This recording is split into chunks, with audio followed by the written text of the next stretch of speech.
I'm so much happier the more that I learn about myself and the more confidence I have in myself. And if I could give any of that to anyone else who's watching my content, why not? Like, why not make it easier for them to get to this point?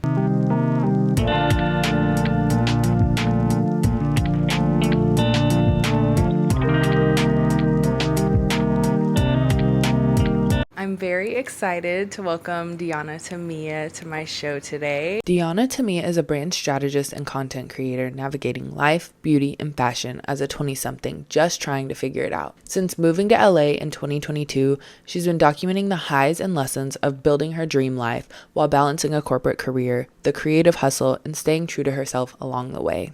I have known her for, like probably like 5 years. I guess it was like COVID. Like five, which is insane, actually. Because have we ever even Yeah. met in person?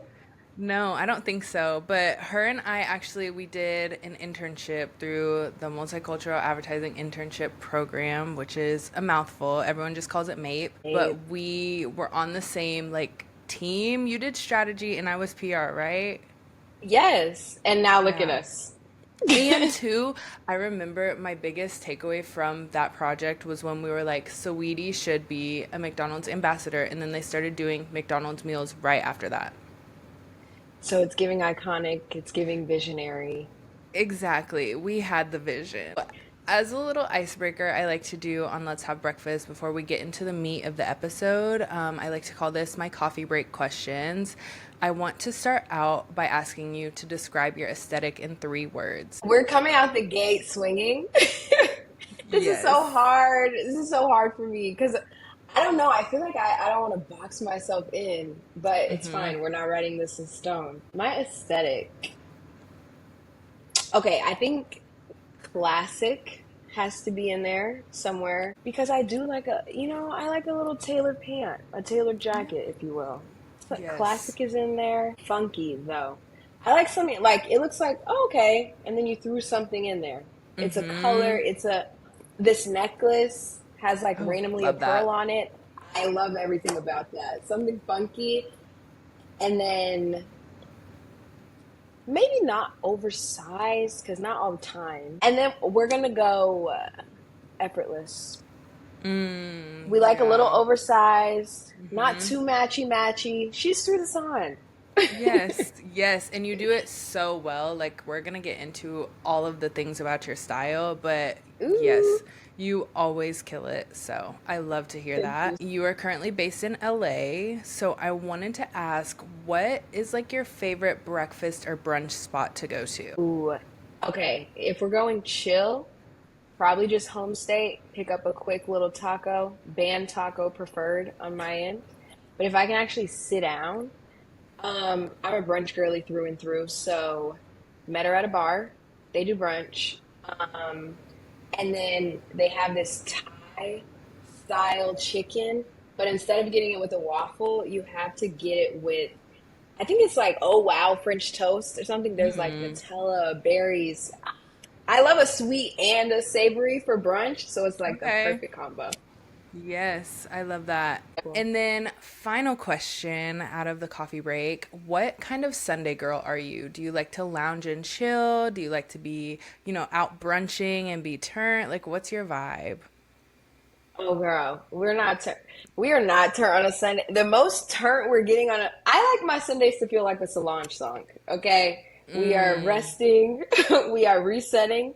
We can go eat, we can do a little activity, but the most turnt it's getting is like Benz by Salon.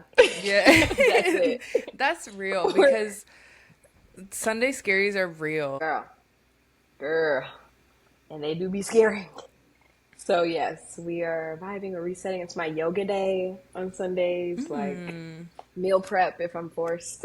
Yes, that's very real because I feel so much more successful if I actually meal prep, but I don't want to do it. Like it is like pulling teeth. I don't want to do it. I was in a groove for a minute this past month. It's been bad. It's been pretty bad. Yes. We are struggling. I've been trying out the different like meal delivery, meal prep services because I just really I don't want to do it. I don't want to think about it. I am very excited to sit down with you today and just kind of chat through more about your journey. You know, I love following you on TikTok and just keeping up with what you're up to in a big city. So, the first question I have for you is you have a series on your TikTok about figuring it out in your 20s.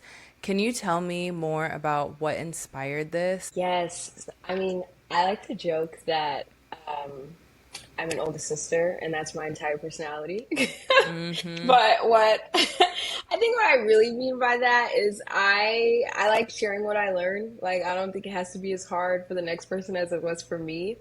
And so I started the series like I had literally just graduated. I was about to move to LA. I was going to decorate my first apartment. I'm in a new city and I don't know what the hell I'm doing. So Yeah. why not show everyone? Because I think also a part of like being the oldest sibling, and I'm the oldest grandchild as well on my mom's side, Mm. I feel like there is this perception or expectation that I do have it all figured out and I do know what I'm doing. So I think it started off as me like wanting to show the messy part of it that I don't, but I'm figuring it out Mm-hmm. anyway. And just like as I've grown and my confidence has grown, just living in LA and building my like real adult life, it's transformed into more of, I don't know, like an affirmation. Like, yes, I am always figuring it out. And here's how Yeah. I'm doing it. And you can too. Exactly. So, And yeah. I admire that so much too because there are so many people that are like scared almost to reach out because they feel like they don't know the answer, but it's like I haven't seen anyone else set this example, so I don't know what I'm doing. And like none of us do when we're in our 20s, like we have no idea what's happening. Exactly. So it was a part of the series I too was just me like embracing that. I don't know what Mhm. I'm doing. We don't know what we're doing. But look at us doing But it anyway. exactly. And we're doing it together. So, yeah, I get a lot of inspiration from that series. And I love So every time it glad. comes across my feed, I'm like, yeah, no, exactly. This is so relatable. And so, you relocated after you graduated. There's a lot of things that come with that. But are there any things that have been specifically challenging for you as you're trying to figure it all out in your 20s? Mm. I think, you know what? This has come up recently for me. I think resting in whatever stage I'm in life is a lesson. Like when I first moved out to LA, my whole thing was, oh my goodness, how am I going to meet people? How am I going to Mm, build a community? mm-hmm. I was in a relationship when I moved out here, and I didn't want that to be my whole life either. So I was like, I got to get outside. I have to make friends somehow. And then now that I feel like I have built this community, I'm like, stop inviting me out. I just want to work. Yeah. But I know once things do ramp up with work again, like yeah, I'm gonna wish I had this. So I'm just trying to be more in the moment in whatever Mm-hmm. period of life that is in this new life that I'm building for myself. Yeah, I love that. And that is very true. As soon as things ramp up, it's like everything is busy and it never stops. So I completely understand. Like, don't invite me out. Like, we had fun, but also, like, I want to sit at home because if you invite me, I'm not going to be able to say no. Exactly. No, because my thing is I'm young and hot. We should all like what am I gonna let these years pass me by? But also I'm trying to lock in. So stop. Just how about no Right. one invite me anywhere? Please only invite me to yoga or Pilates or the farmer's market, but I can't go anywhere else because you're distracting me and I want to have fun. Girl, I will say yes every time. unfortunately or fortunately. Yeah.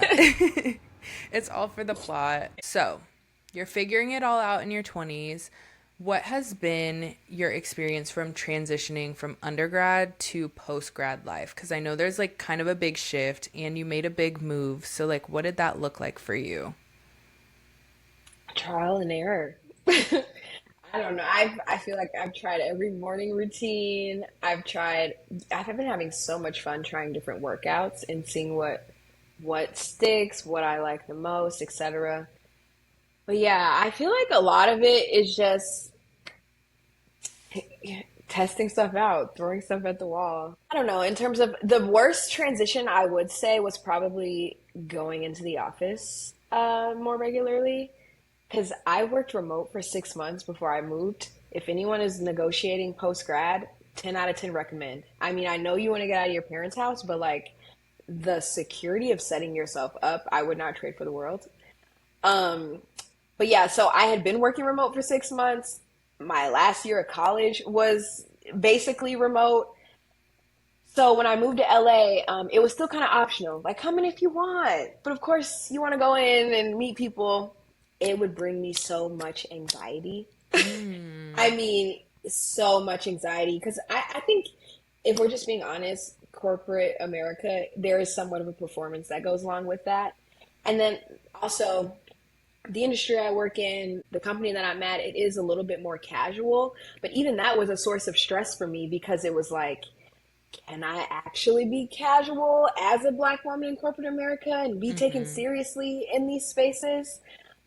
So yeah, so much anxiety, and that's why I started though. Like I have this get ready with me so I feel better about going to the office. That was a necessity because my thing was once we finally did move to okay 3 4 days in the office officially.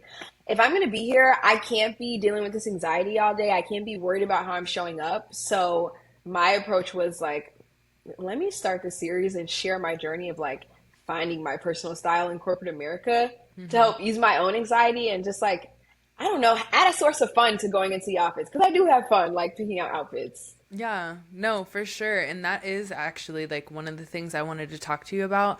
You have amazing style and you always look so cool and fresh going into the office.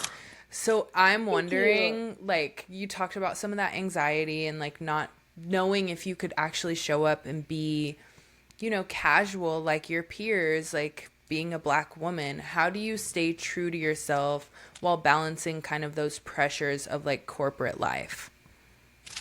Yeah, you know what? I have just decided in my head that corporate or attire really just means not revealing. It just means modest. So as long as I'm going there, like I would say the way I approach dressing for the office is maybe even like you you know those like younger, cool, modern like churches. You're not gonna Mm-hmm. go in there wearing a mini skirt, but like you can get cute with it. It's not your traditional parents wear a tie and like long socks. That's how I Mm-hmm. approach going to the office. Like as long as what I'm wearing isn't making anyone uncomfortable in the terms of like being too revealing, then what the hell? I'm gonna have fun. And Yeah. like I'll switch it up for the context. Like if I'm presenting or, I know clients are gonna come into the office, I'll find a shirt with a collar. You know what I'm saying? But besides that, I feel like as long as I keep it modest, I'm gonna have fun. Yeah, I love that. And at least where I live, like when I was going into the office, I felt like if I was going to dress up, I would be the only one. Do you feel like even if you are the only one, like you just kind of develop this, I don't really care, like I want to look good mindset? Absolutely. Guys, I can't with and someone said that to me actually when I first moved out here, like, yeah, I feel like LA is more casual. I don't know if I agree with that. I think it depends on the area you're in. But my office is on the west side, so for sure they're more, Venice, Santa Monica, the beachy vibe, they are more casual. I don't care. I have cute outfits that I want to wear. I want to, yeah, because I also think getting dressed is like a form of creative expression. And it just Mm-hmm. makes me feel good to try and put together an outfit when I have the brain space to do it. So, like, yeah, I'm going to do it. And yeah, I get comments like, oh, you look so nice. You're always so dressed up. You're always whatever. And I just smile and say thanks. Yep. Yes, I am. Yep. I don't know what you Thank want you me to so do about much. it. And I won't stop. Exactly. Like, I don't know. I just think do what makes you feel good. It's what's like trying to fit in. What am I getting out of that? I'm fitting in, but I don't feel good about what I'm wearing. I don't feel like I Mm-hmm. can show up as the best way that I can. So I always say look good, feel good, do great. That's what makes me feel good. Mm-hmm. That's what's going to help me do great. Yeah, I 1000% agree. And like lately, because I do work remote, I have been trying to challenge myself anytime I'm stepping out, whether I'm just going to grab a coffee or I'm going to work at a coffee shop or I'm meeting a friend up, I have to get dressed.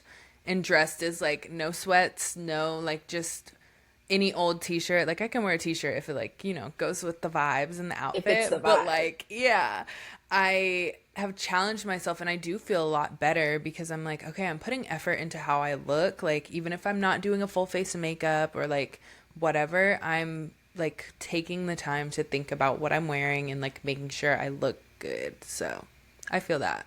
Yes, yes. I also feel like you learn so much about yourself. Like, I like shirts with this sleeve versus this sleeve, or I like when this collar is adjusted this way. You know what I mean? Like, Mhm. I look at it as a form of self-exploration too, I think, getting dressed. And doing it for stuff like that, like meeting friends, feels like so much more low pressure where I can Yeah. actually like test stuff out. Is this my vibe? Could I rock this look? So yeah, I love that. I am currently on my fourth rewatch of Insecure. I love that show down. It is like one of my all-time Down. favorite shows. And they have like the best music selection on that show ever, and it always gets me thinking like what would be the soundtrack to where I'm currently at in my life. With that in mind, what would you say is the current soundtrack to your life? Okay, this is hard because my music taste is all over the place. Okay, I was heavy on actually this whole summer or whenever it came out this summer. I was really heavy on The Summer That Saved Me. You know that album? The popular song on it is London Summers. Um the artist is Odile. I think that's how you say his name. Oh yes, I know who you're talking about. Yeah. Super good. I think just super good. Just like calm, breezy. That's how the album sounds to me. But more recently, I've been listening to Gunna. What can I say? What can I say? Sac passe. All right. Yeah. But I feel like the cockiness of rap is perfectly to bring me into like my birthday season, which is in the fall. So Yes. yeah, that's my vibe right now. We were having an easy breezy summer, but now we're getting back into our like the grind is on cockiness. I'm Yes. that girl going into fall. Exactly. Back active. I like to say the girls love Gunna, but also Gunna makes like the perfect boat music. Like to me, he makes if you were sitting on a yacht with like all of your friends, you would hear Gunna. Like Gunna would be on and like you could play the album front to Yes. back and it would all make sense. No, I totally agree. No, I do agree because I feel like Gunna has like a melodic rap vibe. That's exactly what So it you is. can, it's giving like I'm that girl with a little bop to Yes. it. Yes, 1000%. Okay, so we're wrapping up with summer. We're kind of going into fall, getting into that season. It stays busy all year round, and I feel like fall is the perfect time to really get back in that content bag. So you have a full-time job and you also make content on the side. How do you stay motivated to keep going? Well, in terms of motivation, it's a creative outlet for me. So I'm definitely coming out of this phase in my life where everything I do has to be like making me money and pushing me further towards my future. And like if it's like why are you out having fun? Like I was in a weird bag for a second there.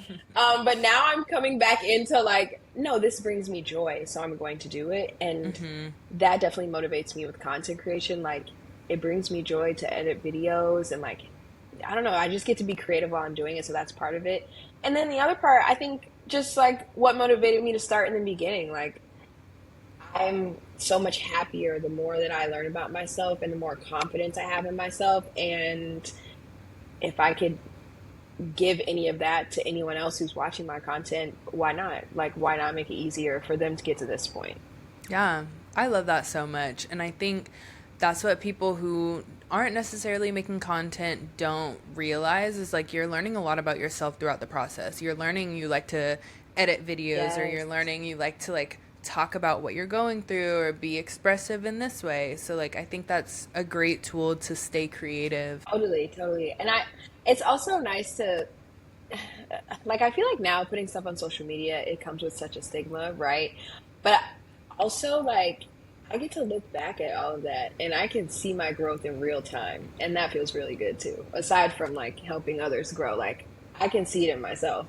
Like you can go back and look at the first video you ever made and not only see like how far you've come with like editing or like even just your style, but see like, okay, at this point in my life, I was like going through this and like I can't believe I overcame that or like went through that and I am the person I am today. Like it's crazy to look back. Yes, totally agree. Oh my gosh, and you too. I'm so like following your journey on TikTok and watching. I am so proud and inspired. I'm like, wow, I know Thank her. She's doing you. it.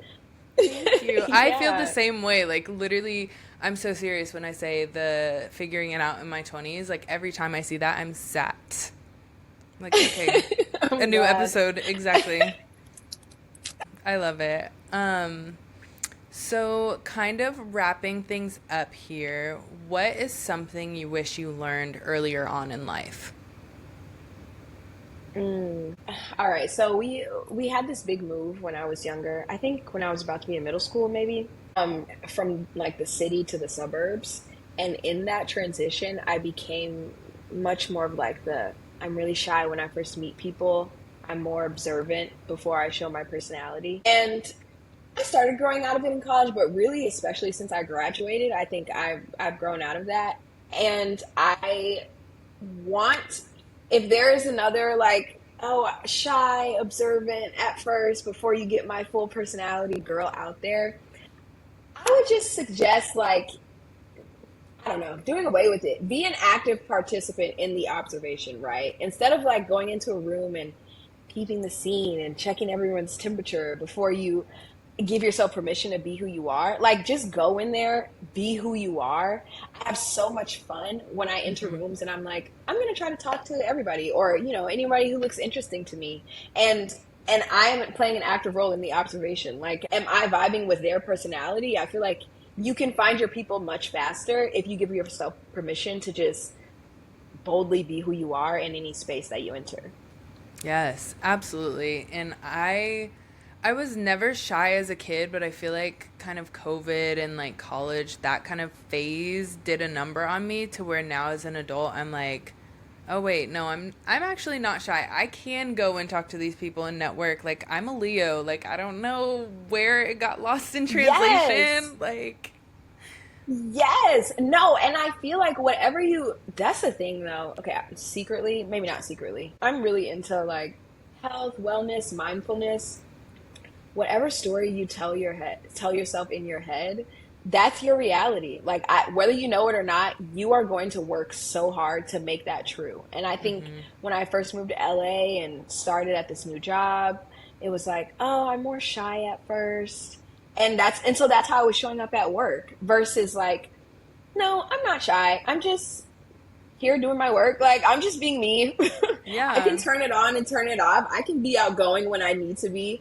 And it feels a lot better. It feels a lot better inside and I feel like that shows on the outside too. Like people underestimate the fake it till you make it for sure. Is very much a form of manifestation to fake it till you make it. Like, yes, I'm gonna go. That's why I'm wearing the nice outfit today, or that's why I'm like listening to the podcast or music that I'm listening to because it's like I need to be pouring that positivity back into myself. Okay, and to close things out, we've had such a good conversation, very well rounded. We're trying to figure it out in our 20s, very much so. What is Yes. one piece of advice that you would give to our listeners that are trying to figure it out? I would say give yourself permission to be all the different parts of who you are. I feel like, especially nowadays, there's this pressure to like, what's your brand? What's your niche? And what did Beyonce? You are the visual. You are the niche. Like, give yourself to exist in all of the different spaces and environments and I don't know, multitudes that you have. Like, that's all a part of who you are. And you can figure out how it all fits together as you go along. I definitely feel like we live like in this era where everyone wants you to niche down or like be so specific and it's like not allowing for balance or for you to be multifaceted. I mean, I feel like okay, and that's not to say it's challenging though. Even after you give yourself permission, okay, this is who I am. I think trying to bring to life all of your different interests is also really hard. Like, I don't know how I would survive without my planner. Between content, full-time job, hobbies, like I'm a planner girly down. And I'm actually launching a planner for people out there who have a million things on their to-do list, 1,000 things on their schedule. It's called the Clean Mind Planner. Because I like to keep it pretty positive and ambitious up here, but I think on the flip side, maybe I'm not the best at conceptualizing how long all those things are going to take and like actually blocking off my schedule to get everything done. So one thing that's helped for me is like planning by the hour. So there's like it's an hourly daily planner, and then there's also space to just like brain dump everything that needs to get done in the week and then organize it and plot along your week. So I hope you guys check it out. The Clean Mind Planner. That's the name of my Etsy shop. I just took all the favorite parts from my planners and like what works best for me and dumped it into one. So for everyone else who's trying to be a million things and trying to make all of their creative interests fit together, this has helped me. Hopefully it'll help you. That's amazing. I am very much a planner girly, so I love that. Thank you so much for joining me today, Deonna. Where can the people find you on social media? You can find me at Deonna Tamia, DeonnaTamiaa. So two A's at the end on TikTok and on Instagram. Well, thank you so much for coming on the show. This was great. I enjoyed having breakfast with you. Yes, thanks for having me. I'm so glad we got a chance to catch up. Keep shining, girl. Yes, you too.